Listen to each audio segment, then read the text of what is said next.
Yo, what's good guys? Today we're watching Secrets of the Euro, and yeah, let's watch. Prior to 2002, most European countries had their own independent currencies. France had the French franc, Italy had the Italian lira, and Finland had the Finnish marker, to name just a few. It made They look all the same, more man. complicated, as you needed to change your money for each different country, often incurring exchange rates, commissions and fees. What's more, there was often vast disparity between the values of each currency. Whilst the Italian lira banknote stretched all the way up to 500,000, the highest denomination French franc was only 500. So if you were visiting one from the other, it would be very difficult to gauge how much you were actually spending. You know what's super funny already? It's like they all have this, it looks the same. Honestly, man, not a big fan of the euro anyways. I don't know how that stuff works, but it looks so, if I was back then there and I see all this money, I'm like, yo bro, we have the same looking currency. Why not make it the same? It's that easy. It's that easy. Come on, man. It was a nightmare. The case for a shared common currency was therefore an obvious one, and it was an idea that had been talked about and was being worked towards for decades. Without getting into the precise history, the euro as we know it was first introduced for non-cash transactions on New Year's Day 1999, and then the first banknotes in that's so New Year's soon. Day 2002. The only countries that did not adopt the currency were Denmark and the United Kingdom, although there are several other EU countries who don't yet meet the economic criteria, but will make the change once they do. Damn. And since those they said you can't be broke in 2002, they've just finished releasing a new and updated series, which this video is going to take a look at. Now, I'm not going to get into any of the pros and cons of the currency, or any of the economic arguments or considerations. Instead, I'm going to approach the euro purely as a banknote collector, as someone who likes shiny and colourful objects with a cool story, not as a critic of the currency itself. If you enjoy this video... Why is this guy saying banknotes? Anyways, man, I don't know why, but I'm in love with the American dollar, man. Like, so many dead presidents in my pockets. Like, it's so, I don't know, so different.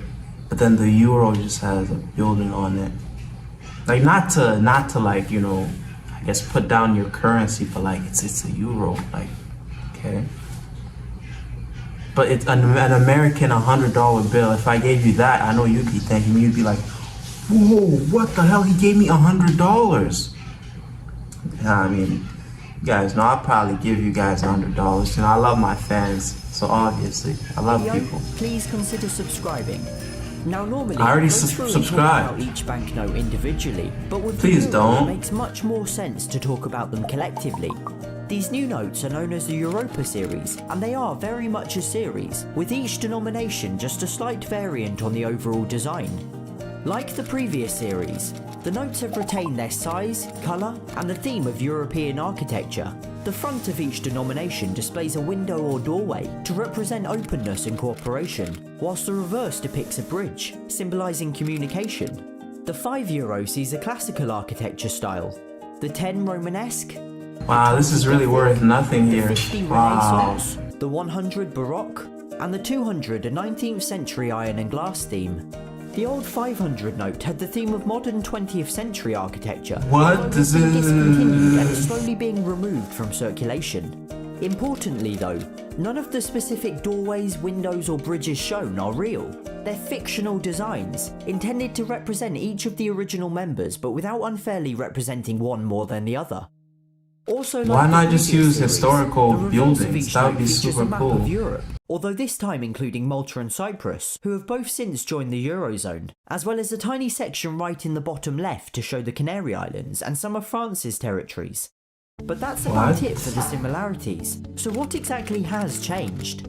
Well, the denomination in the bottom left has been replaced by one in green colour changing ink, making it difficult to replicate.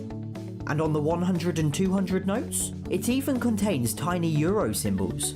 There's also a larger holographic... Well, you know, something I really think about a lot is if you actually got your hands on the money printer that prints out all this good money, you're basically rich.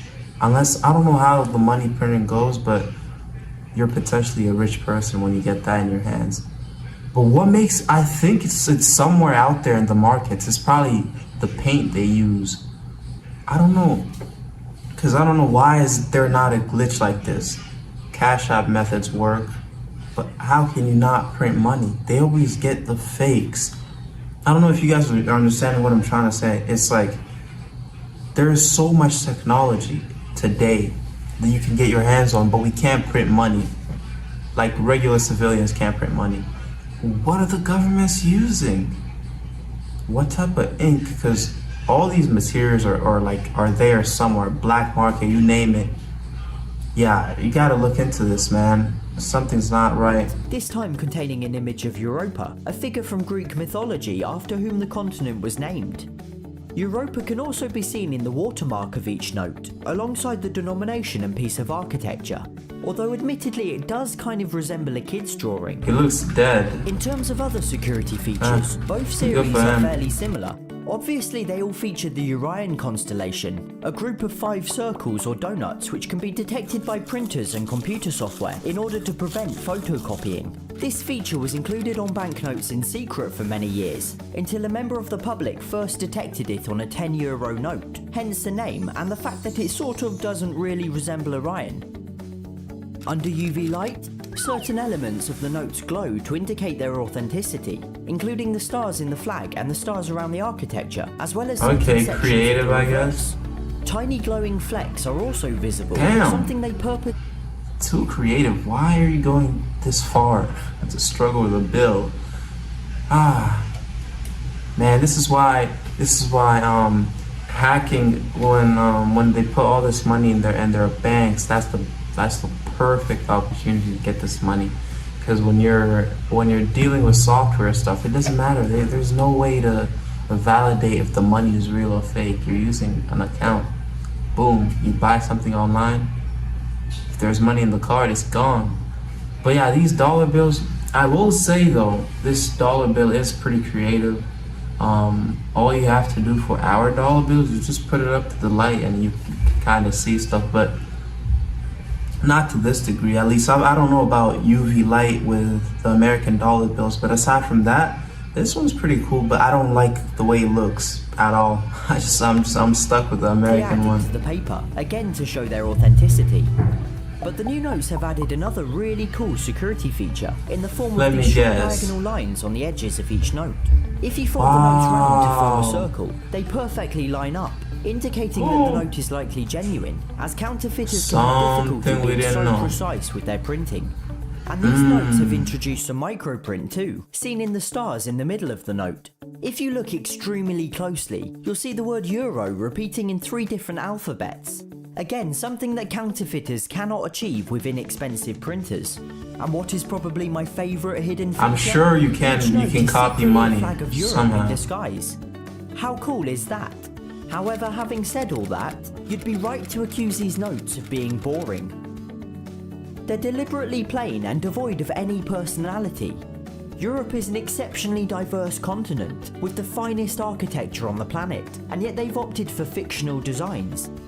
But I'm surprised, right? These banknotes are used by an ever-increasing number of countries, and they can't be seen to favour certain ones. And where the banknotes fall short, the coins certainly deliver. The Euro coins are arguably the coolest and most collectible in the world. Each country has their own designs, and they can therefore be much more personal. The Colosseum features on the Italian 5 cents, for example, and the Brandenburg Gate on the German 10. And even some countries that aren't EU members have their own coins, such as San Marino and Vatican City. In total, there are more than 300 different designs across the different values and countries, making them an absolute dream for collectors. They most certainly... Damn, not gonna lie. So, they're in the same alliance, right? But they can all make their own coins. So if I have a coin from Italy, does that mean it's gonna work if I go to the UK or like Finland? Or does that mean I need to exchange the coin? Yeah, this is a little confusing. I get the bills will work everywhere, but the coins, since they're not, someone explain that to me. The lack of variation on the banknotes. But if that's still not enough, there are some Euro banknotes that are decidedly more interesting. This is a Zero. euro, a souvenir note printed on real banknote paper, with real Zero. security features and authorised by the European Central Bank. It has a watermark, glows under UV light, and feels and looks exactly as you'd expect a real euro to. And whilst this one features the atomium in Brussels, like the coins, there are literally hundreds of different designs. So whilst the euros themselves might be slightly dull, that's necessary. They're the second most traded currency in the world, and represent such a vast population area. Second most traded, that means America's number one. Let's go, baby. But what is it called? Yeah, having a zero note is pure autism. Like, come on, guys, we're past this. You have a euro that's $0. You wasted all that material when you could have painted a $200 euro. Come on, man, like zero. It's like, you know, when you're a kid and someone's like, hey, how much can I buy this from you? And the kid's like, oh, $0. So you could literally take out that bill and be like, hey kid, here's $0. Not you. That's so funny. You're representing nothing with something. That's so deep. Realest thing I've ever seen today.